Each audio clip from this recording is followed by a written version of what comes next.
Alright guys, so we're going to go ahead and do a little compilation video of the events leading up from before Street Car Takeover 2025 and through some testing in May. And that was pretty much our last time out at the track for the most part. Up until this past weekend, we got out and did some testing, and we already posted a video about that. That's on our page. And this coming weekend, we will be going to Christmas Tree Drags 2025 down at Bradenton. So I'm going to go ahead and kind of fill in the blanks just because we weren't always the best at filming. We were still kind of getting the hang of things. So starting out, we went to the Truck Showdown at Immokalee down in South Florida near Naples. And in the semifinals, we ended up, lifting ahead in Widow because we were leaning on it, and that motor had been in the car for 2.5, 3 years. So we weren't super surprised. It bent a rod, which left us with a couple options. Go bigger, since we already had a core we were looking at building, or refresh that motor. We opted for both. We refreshed our 5.3, and it's now a spare. And in this video, you'll see some pictures from us going to a 6-liter swap and quick seal converting the entire cold side so that it can't blow a coupler from boost anymore.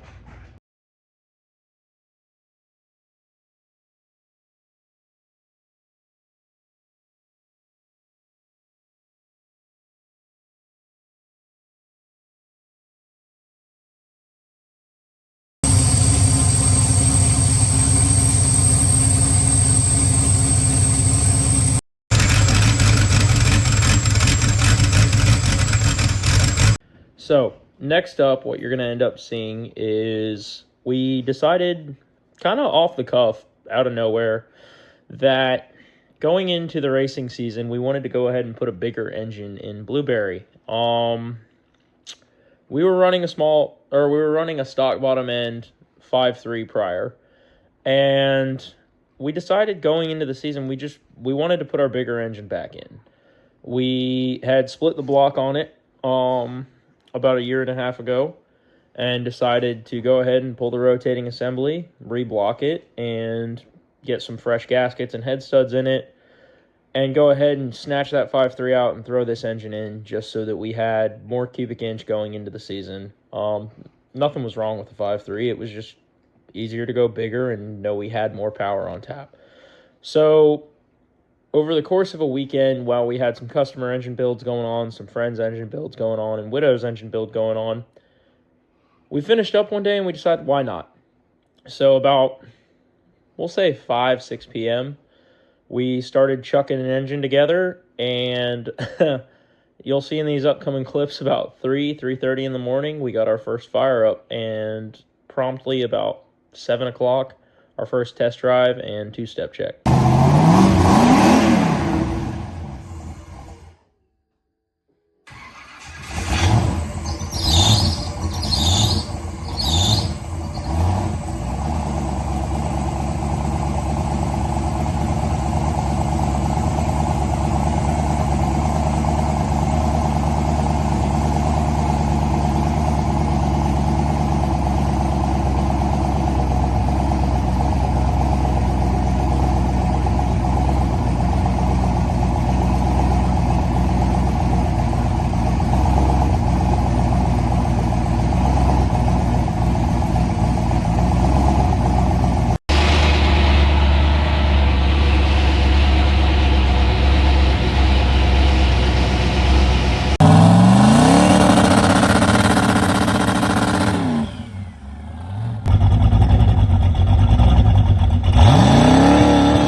Now, next up, you're going to start seeing some pictures and some footage from Street Car Takeover.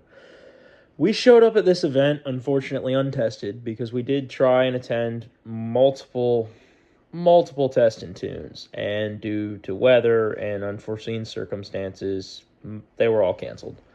So we showed up at this event completely untested on new engines that were freshly broken in, that we'd really only put 30, 40 miles of street driving on them, and no test passes. We'd put them on the trans brake, knew they spooled, knew the oil pressure was okay, and that was really it. So we went into a national event, untested, no idea what was going to happen, and kind of swung for the fences. You'll kind of see here a whole bunch of footage from that event, and we'll kind of recap it after.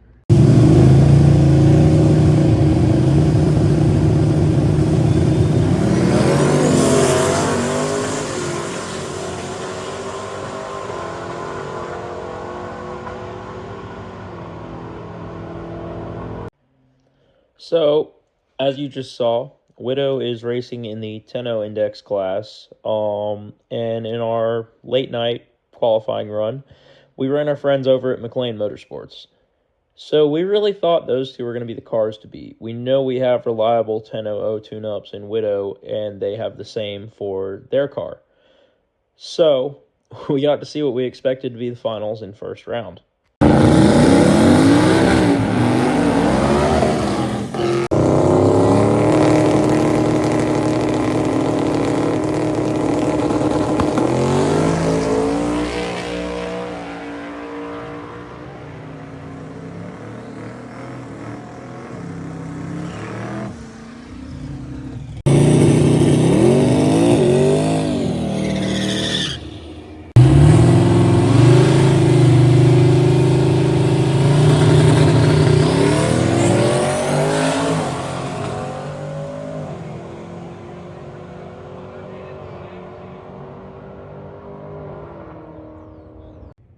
Now, this is where we realized something was wrong.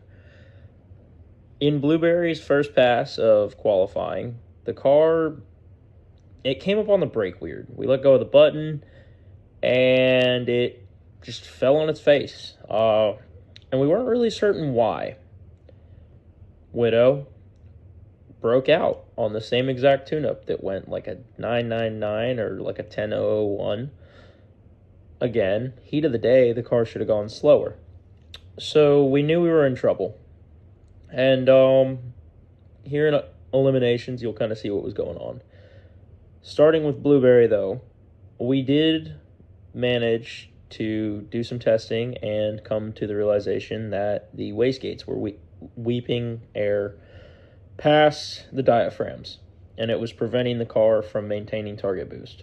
So we run 2-pound gate springs in an effort to make boost more controllable, but leaking air, no boost control, you're only making 2 psi. So we borrowed a set of gates from our friends over at McLean Motorsports, and you'll see in these upcoming clips what happened.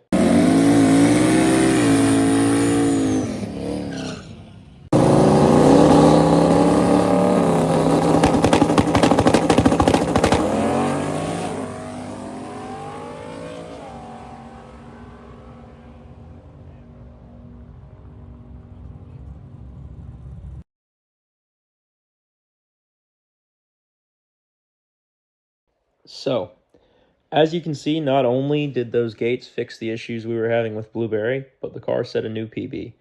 Prior had been a 920, I believe it was, and we absolutely smashed our PB, and we were ecstatic. So that pass was good enough to qualify us number 1 in our class at Street Car Takeover. So going into eliminations, we were qualified number 1, and here you'll see Widow's number 1. Widow's round 1 eliminations pass. I apologize for that. But, as you will see, not all was as it should have been.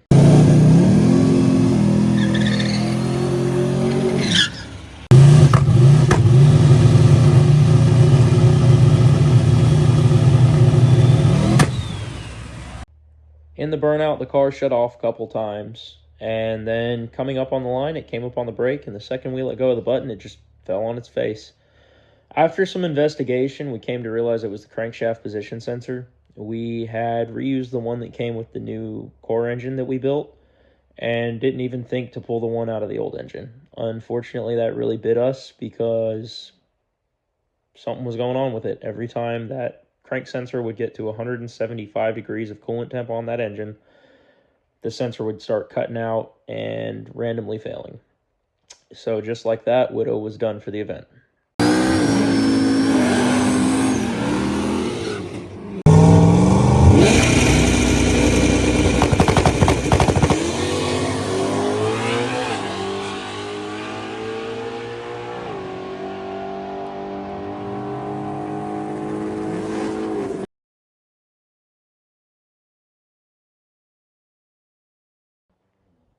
Like I said before, going into round 1 of eliminations with Blueberry, we were qualified number 1, but there was an issue with the time slips from qualifying.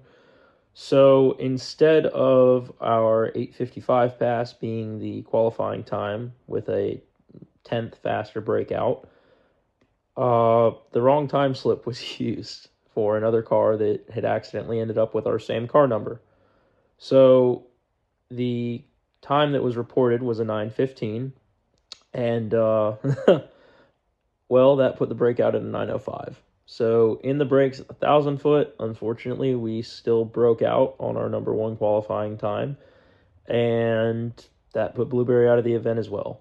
So going forward, you're going to see the finals for 2 of the classes that our friends ended up winning. So congratulations to McLean Motorsports for taking home the prize on both of those, the 10-0 class and I believe it was the Wild Street class.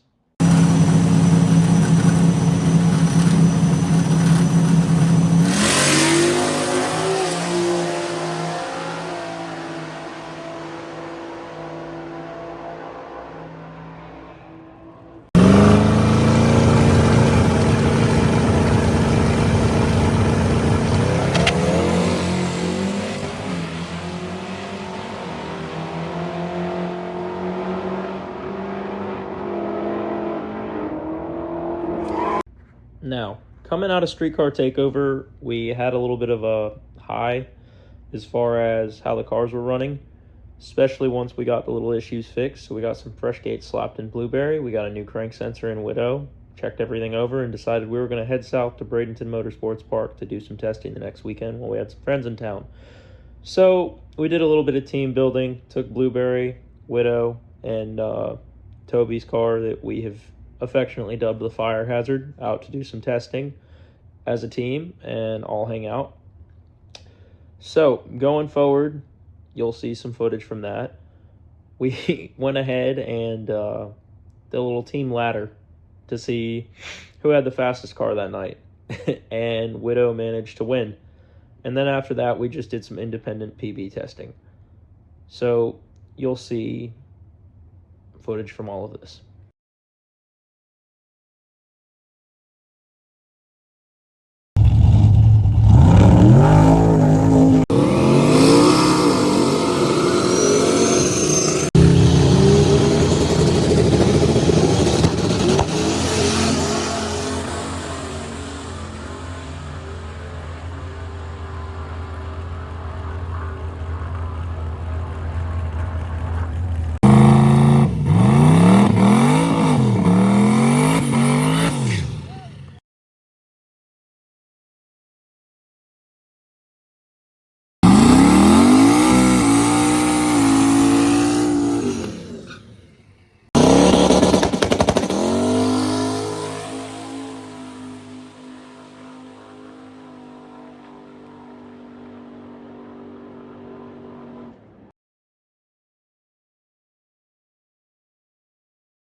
So that's all for now, folks. I really hope you enjoyed the video.